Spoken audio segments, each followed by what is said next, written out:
Your time. I could go high to low.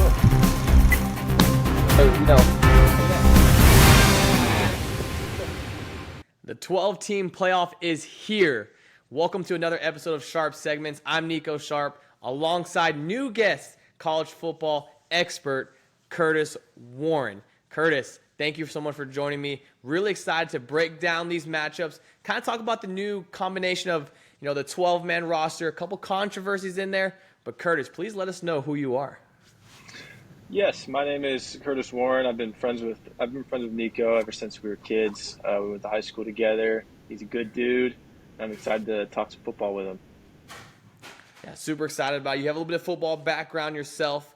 Was a quarterback back at our high school, so you understand the game a little bit. Really fun, really excited to dig into these games. So let's get right into it, Curtis. So we have this 12-team playoff that we've been looking at. Couple controversies, but just kind of in a broad terms, what have you seen from this 12-man or 12-team playoff? I think, first of all, the committee absolutely got it right. I think Alabama is a great football team, but at the end of the day, yes, you beat Georgia, but you also had two really bad losses to Vanderbilt and Oklahoma.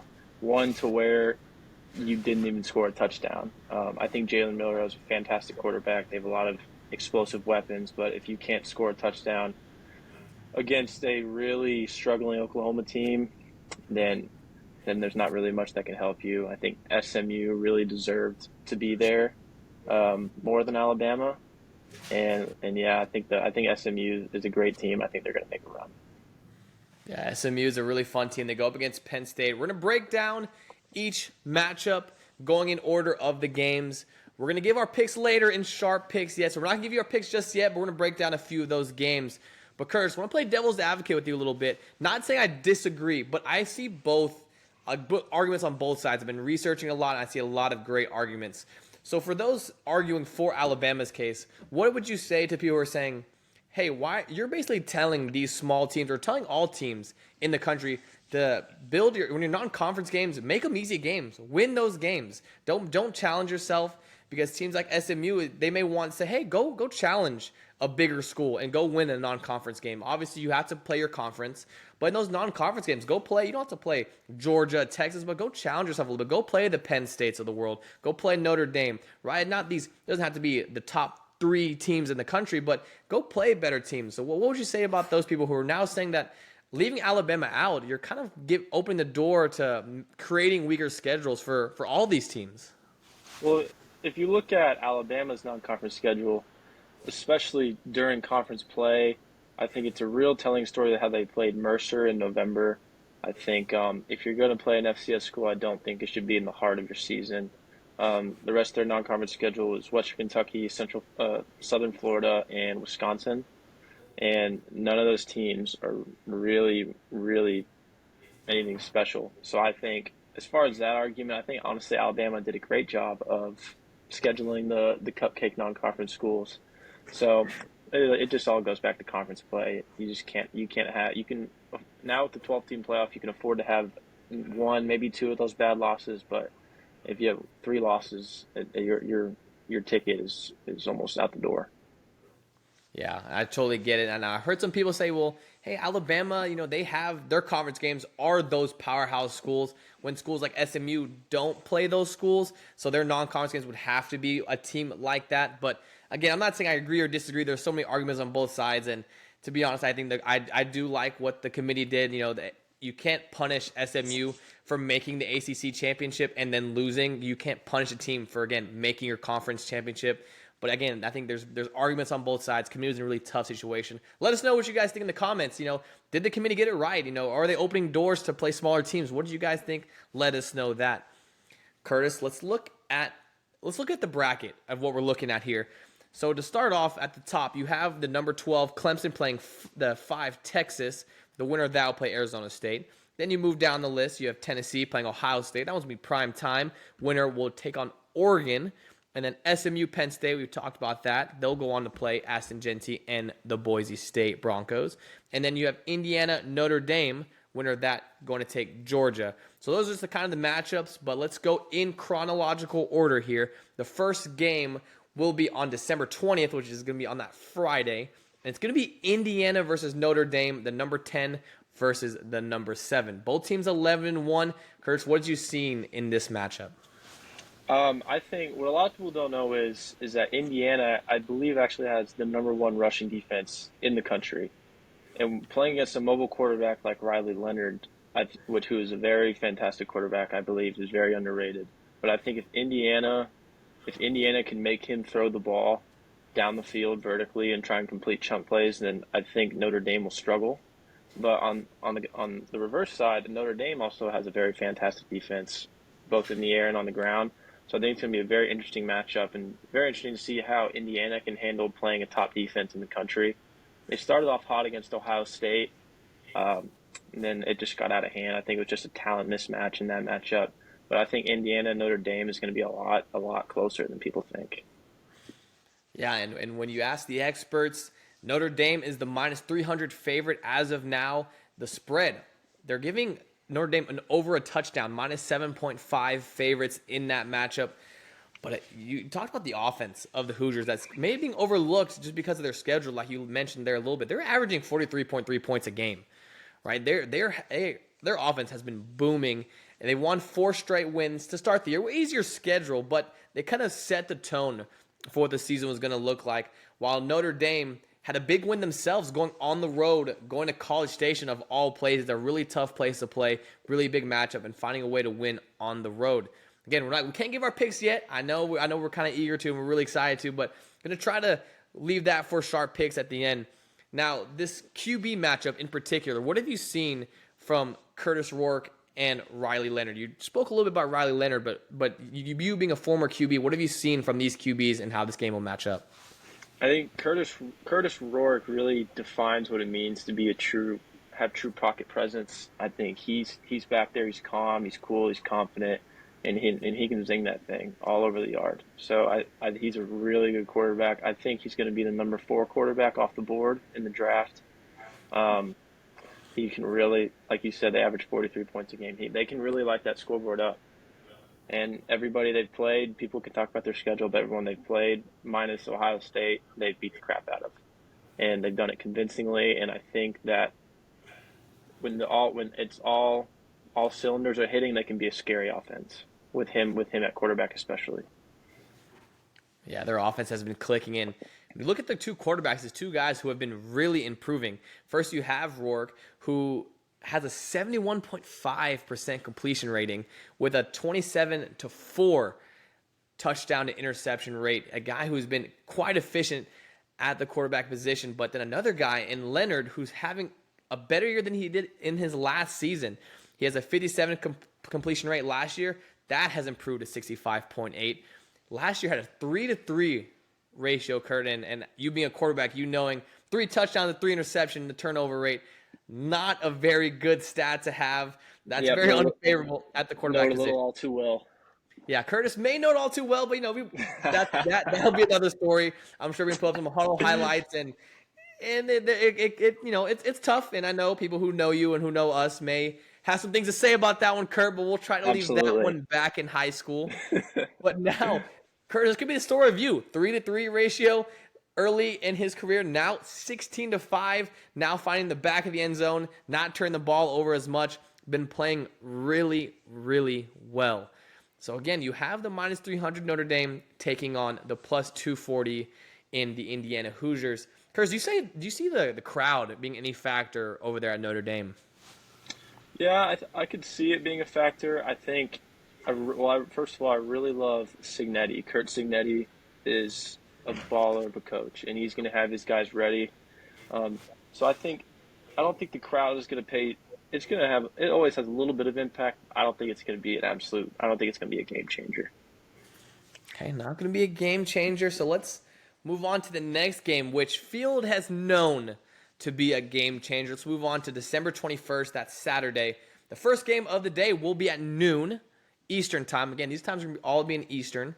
And it's going to be the small SMU Mustangs taking on Penn State at Penn State. Number 11 SMU taking on Penn State. Really big matchup here. We talked about it a little bit earlier, but overall, what have you seen? I think, Penn State, I think it's probably a top toughest place to play in college football. Their fans are fantastic. It's always been a bucket list of mine to a game up there, especially a whiteout game. And for SMU, I don't believe they've seen a crowd like that all year. And for a fact, I know they haven't. And unless they have some, I'm sure they have some transfer portal guys from the Big Ten or SEC, and they can maybe shed some light on it. But as far as that, as a team as a whole, I think they're going to be shell shocked. But I do think that they will rise to the occasion and also shock some people. I don't think they're going to lay down. Rhett Lashley is a great coach. I have a lot of faith in him. I have a lot of faith in Kevin Jennings. It's just a good, sound football team, and they showed it against Clemson. They started off slow, and then once they started to pick it up, they're very, very hard to stop. So I think, yes, in this game, the crowd is going to be a big factor, but I don't think SMU will roll down, and I think they're going to give Penn State a run for their money. Yeah, it's good. It's going to be a lot of pressure, and before we even dig into the players even a little bit, but there has to be a little bit of added pressure knowing you have that weight of the controversy of Alabama versus you being SMU, and because if SMU has a bad game, they have one bad game, that all eyes are going to be them. Oh, I told you so. SMU should have never been in it, and that could change what the playoffs look like in the years to come. Do you see that being an added pressure? Is that just something that's kind of being made up in the media a little bit? I think in the past it could have, like in the past with Cincinnati, how Cincinnati got into the playoff, and I think it was 2020 or 2021, one of the two, where they got in and they just got absolutely steamrolled. But I think with this expanded 12-team playoff, you have more margin for error to give teams that are more deserving to be in that playoff. Because who's to say that SMU wouldn't beat Alabama? I mean, Alabama lost to a bad Oklahoma team and a bad Vanderbilt team. Right. So I don't really think that it's fair to say that's fair for people to say that Alabama would just go run away with SMU. SMU is a good team. So I think even if SMU happens to get blown out, I don't think it's gonna change anything for the future. I think the committee's mind is going to stay level-headed where it's at. Yeah, I could totally see it going that way, but I could see the media getting a hold of it their own self and Oh yeah, saying, "I told you so." We're going to 100%. see a lot of that either way. But yeah, the committee may keep a level head there and know that, hey, we made the right pick, and SMU just may have had an off game. But again, not saying SMU's going to roll over by any means, just playing a little bit of the what ifs. When you take a look at this SMU team, undefeated in conference, they had the week 3 loss, and they also had the walk-off field goal that they faced against Clemson. Really good matchups. And again, you talk about how versatile this team has become. Again, this is the small team in Dallas, right? We're both from North Texas, so we understand, okay, TCU is kind of the bigger school in the North Texas area, and SMU's kind of just been that, that other smaller school. But now, since jumping into ACC, they make their mark real quick, and they do it, and they play their own game, right? They don't try to do something that they're not, right? They play the Right. small game. They're really fast. They're a really athletic group. The one weak spot I've seen is their running game, but they throw the ball all over the field. And you talk about the QB matchup, you have Kevin Jennings, like you mentioned. He has been a complete game changer for the SMU Mustangs. Hmm. Absolutely. And so now going to the other side, we've talked about SMU a good little bit, but this Penn State team has some dogs on their team. They are they're packed. I mean, you talked about the defensive end, right? Abdul Carter. He's going to be a top 10 pick defensive end. And when you watch his highlight clips, it kind of reminds me of a little bit of Micah Parsons. It's a defensive end, very athletic, very fast, gets off the line really quickly, puts a lot of pressure on the offensive line as well as the quarterback. Right. And I don't think SMU has seen a monster like Abdul Carter. And I'm sure, and I know Penn State's got some guys who can live up to Abdul Carter's potential as well. So I think if Abdul Carter gets that first step, it's going to be very tough for the SMU offensive line to contain him. I think Abdul Carter does have a big game, but I'll piggyback on what I said earlier. I think SMU is going to make adjustments. Rhett Lashley, like I said, is a great coach, and they're going to figure out a way to contain him as best as possible. But Abdul Carter is a very, very tough player to contain. So it's going to be interesting to see what kind of adjustments the offensive line makes, how Kevin Jennings changes pass protection, how he can escape pressure. It's just going to be a fun game. It's going to be a fun playoff.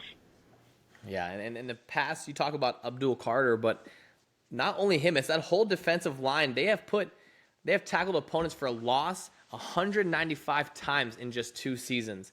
I mean, they are getting in the backfield, putting pressure on, and so you have Abdul Carter being the star on the defensive side. But let's talk about the best tight end in the country, which is Tyler Warren out of Penn State, who's been he's been a guy who kind of reminds you of Brock Bowers a little bit. He's going to get his receptions. It just seems like you can game plan for him, but you just can't. You're not able to minimize his ability impact on the offensive side.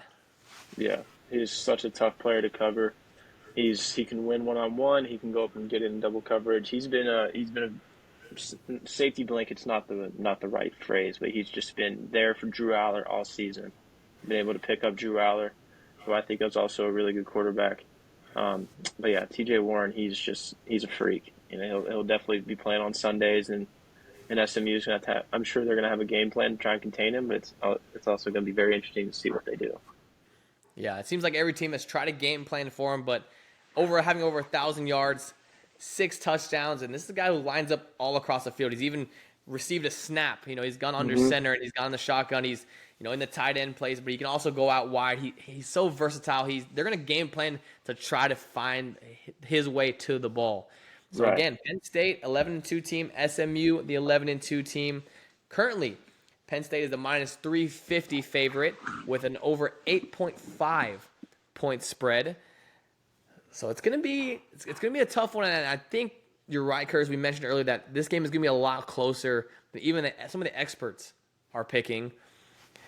So now let's go to the next game. Let's go to the 4 p.m. Eastern game. This one being close to the Texas fans' hearts. Let's go to number 12 Clemson taking on University of Texas.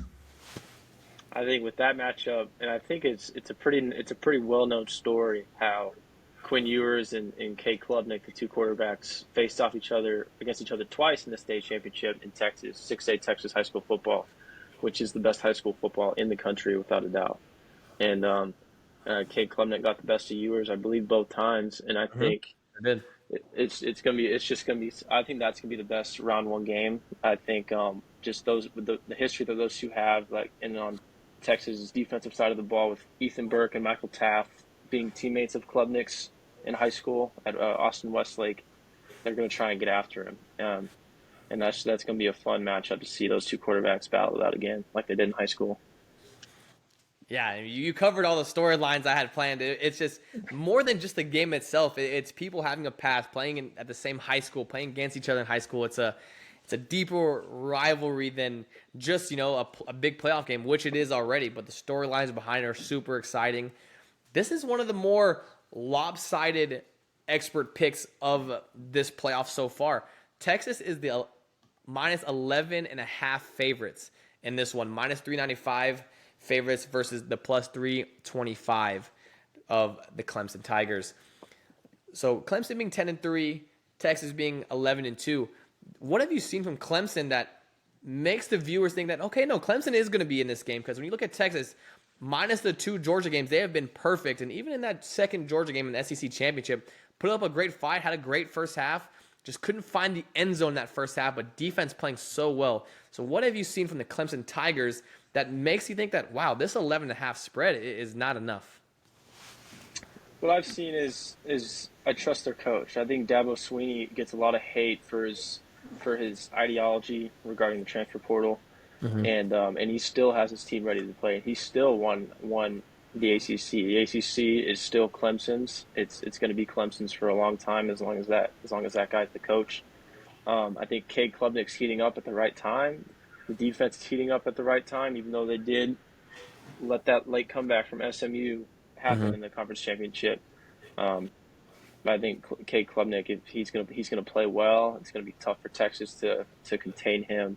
And I think the 11.5 spread is a little ridiculous because I think of the 3 schools that were questioned, or of the 2 ACC schools, I think Clemson is obviously the better team, and the 11.5 spread. Yeah, I was very confused when I first saw that, but Clemson's going to be ready to play. Dabo's going to have them ready to play. Yeah, and I feel like when you talk about teams like this, it's almost you're playing against the coach as well, right? There's very few coaches that seem to be game changers in of itself. You have Sarkisian, you have Dabo Swinney, Kirby Smart. You have coaches that are just within this playoff itself that you were playing against as well, right? You had the game plan that you know they're going to have, and you saw the adjustments that Kirby Smart made, just in maybe in the half of that Texas game, and Sarkisian made those same improvements. That's why that second game was so much better. So that's why these coaches are going to make this game so much harder.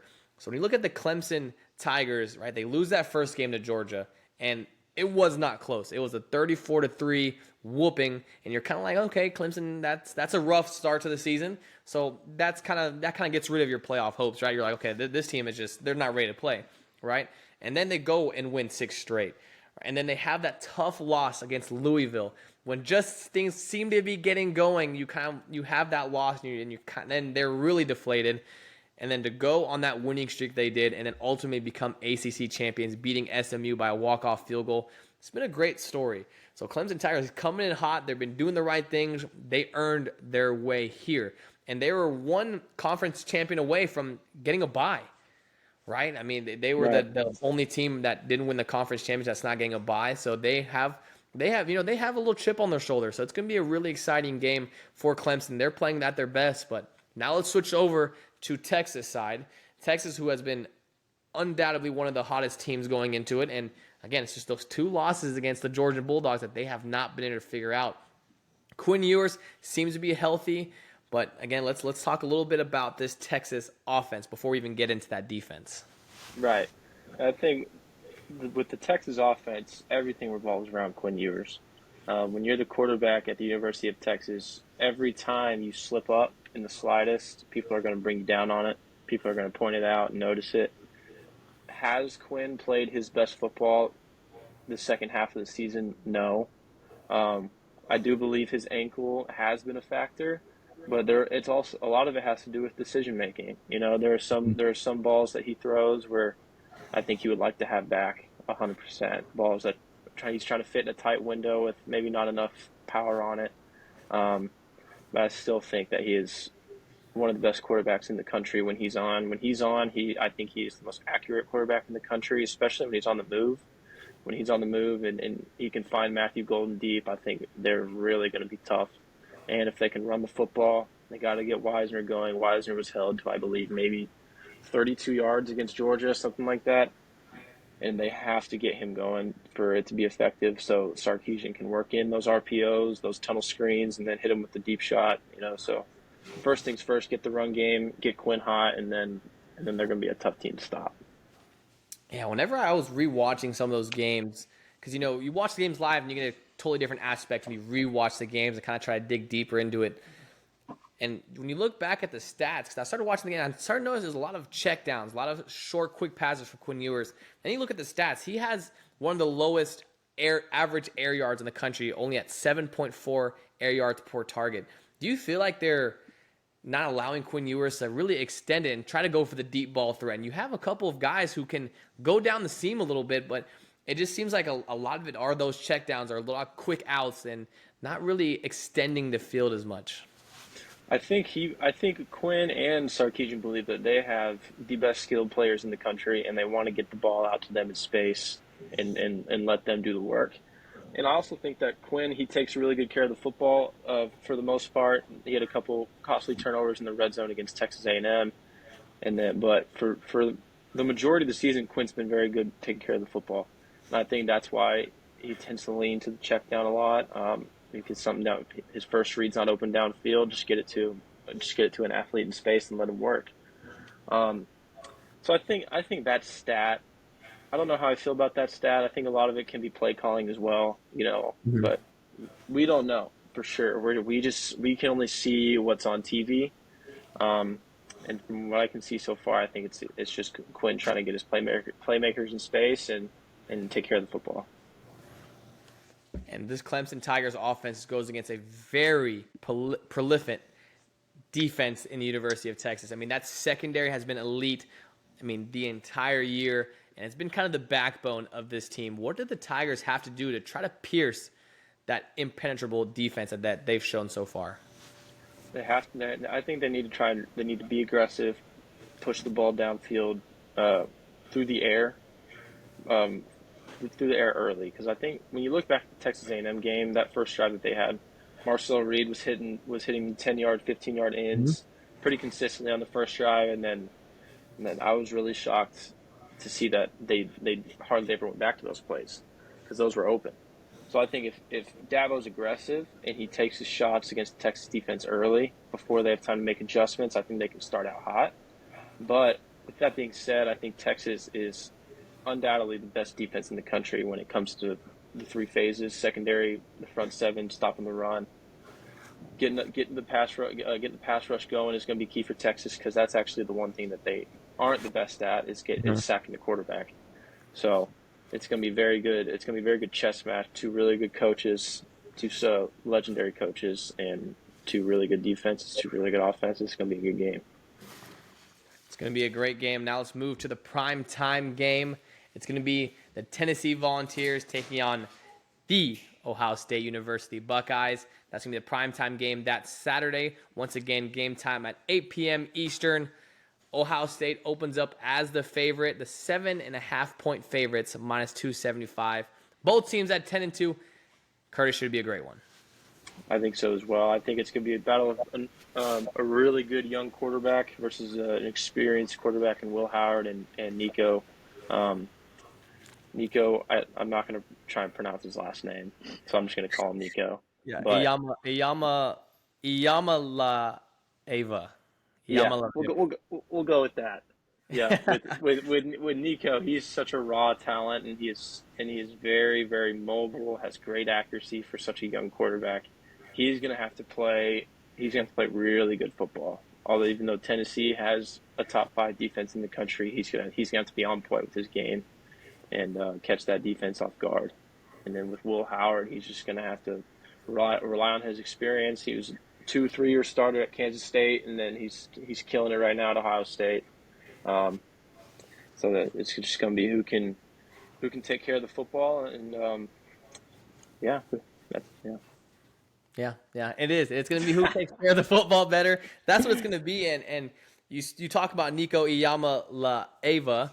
He's been so good, but it's also because Dylan Sampson, the running back, has kind of opened the game for him. Because when you look at Nico's stats, he's only attempted 30 or more passes twice all season. So they're running the ball a lot. And you look at Dylan Sampson's numbers, over 1,400 yards and 22 touchdowns this season, having a great season. You look at that touchdown versus Quintravion Wisner for UT.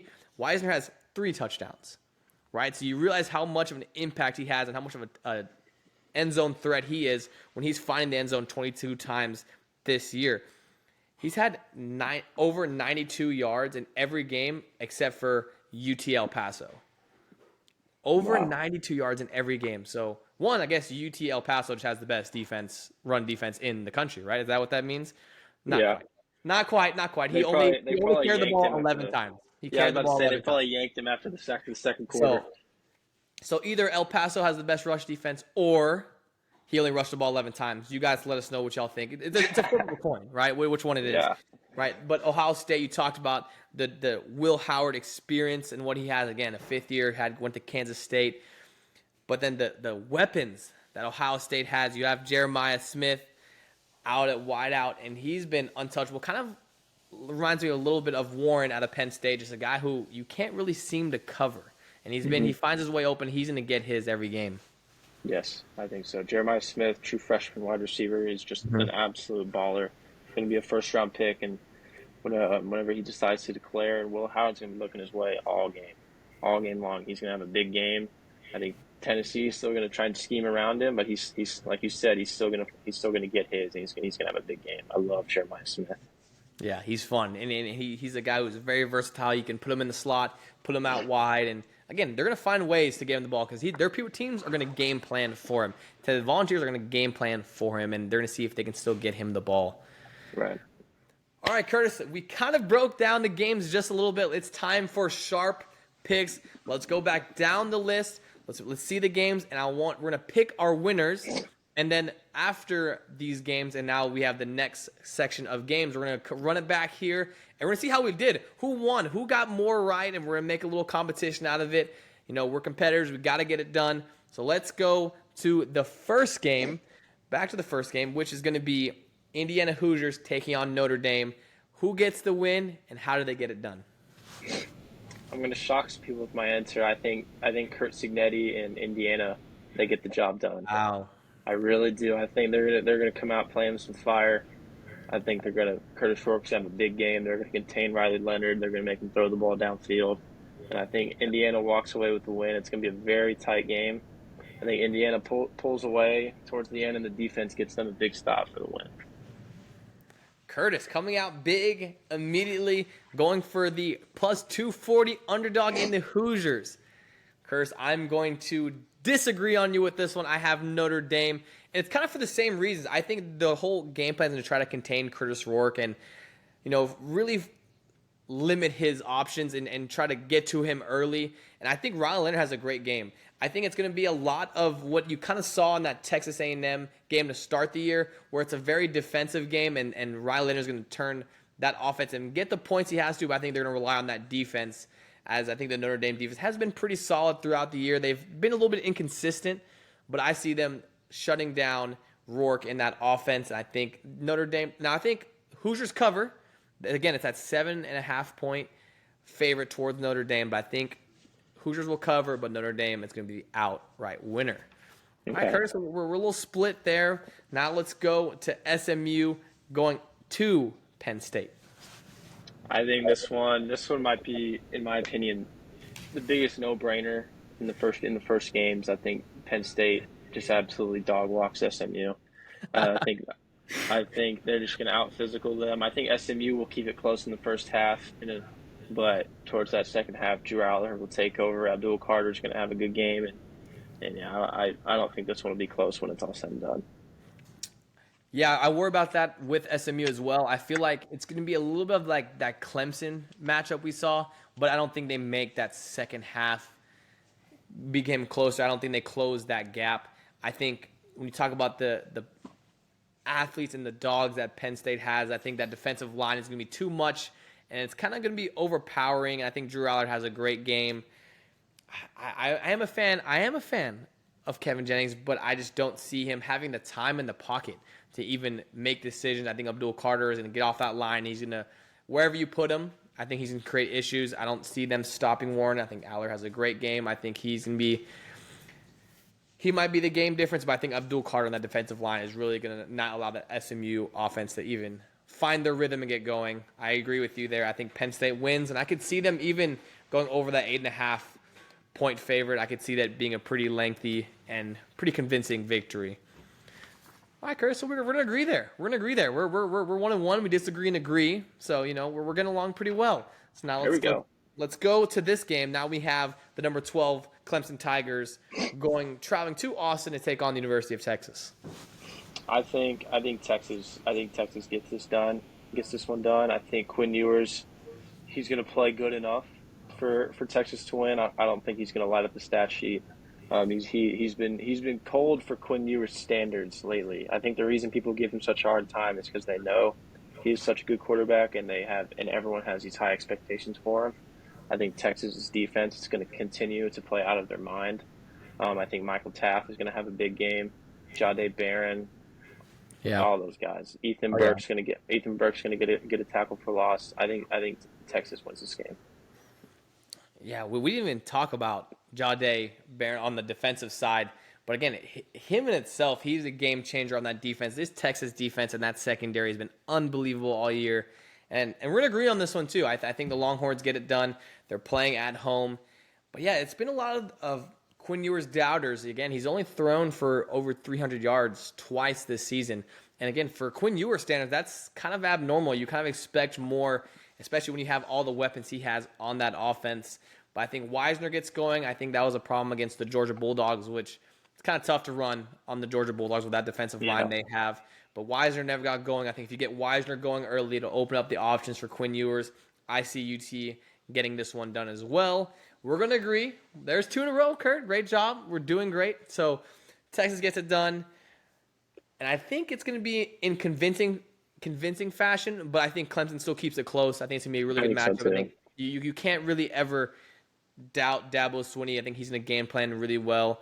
and he's going to find ways that he's going to look at that A&M game, he's going to look at the Georgia game, and find the holes of any holes that he can find of the Texas defense and how to exploit their offense as well.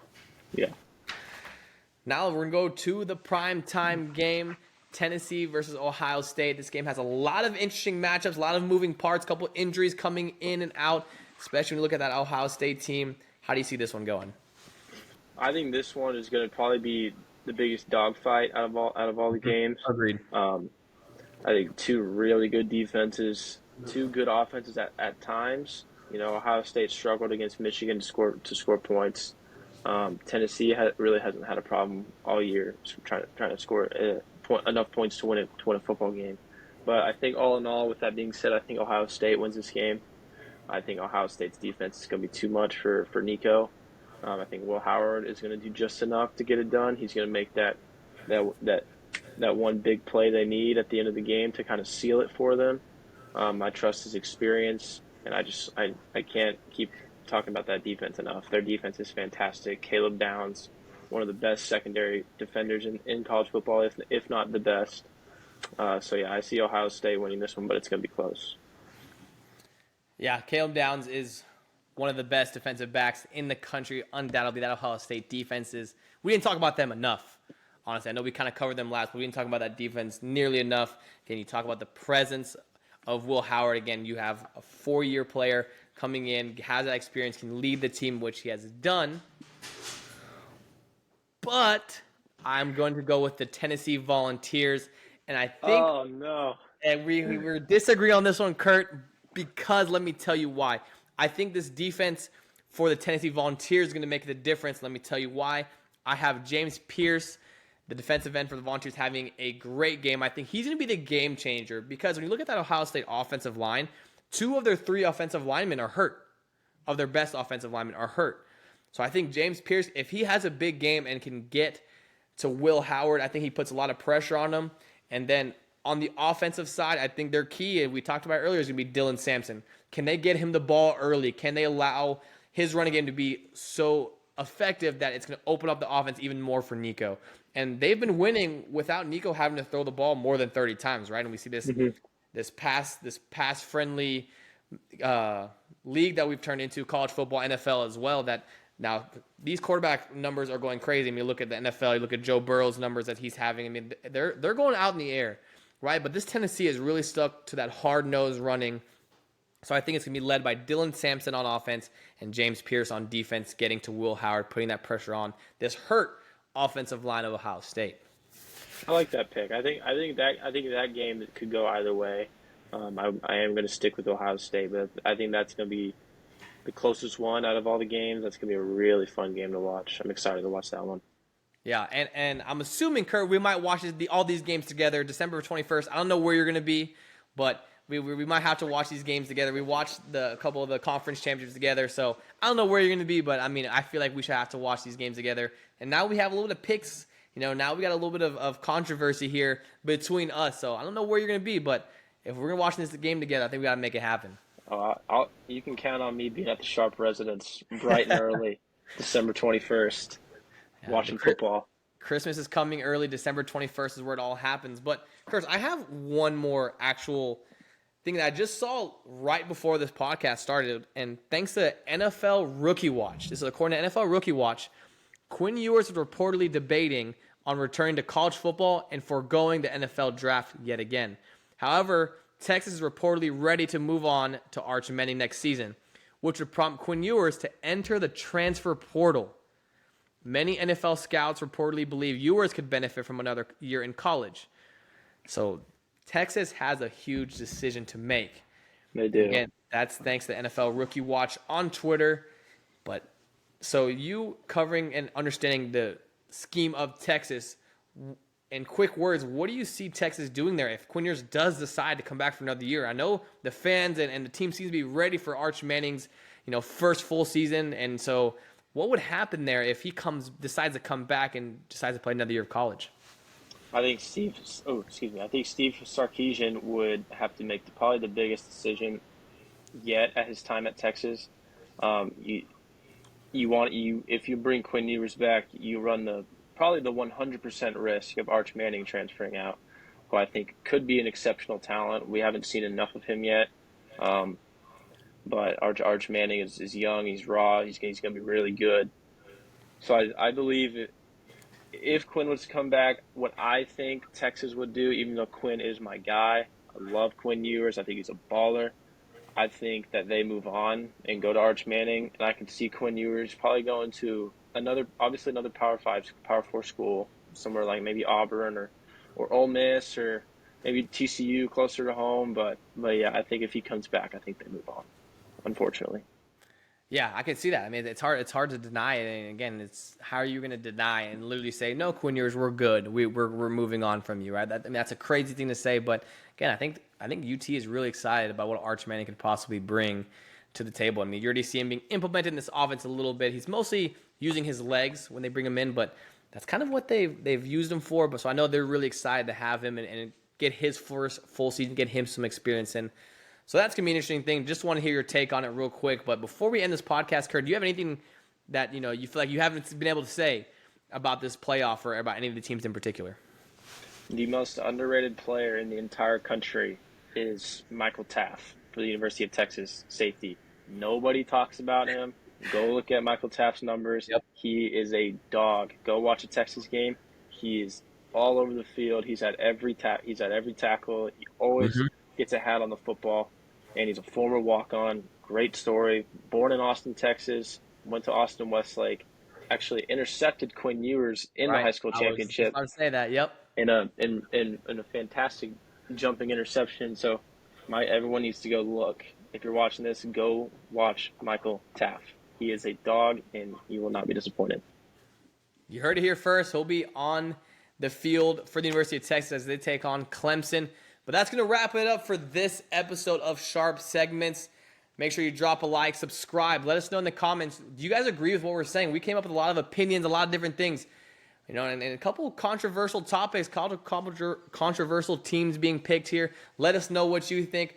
It's been Curtis Warren, Nico Sharp here for another episode of Sharp Segments covering college football. We will see you guys next time.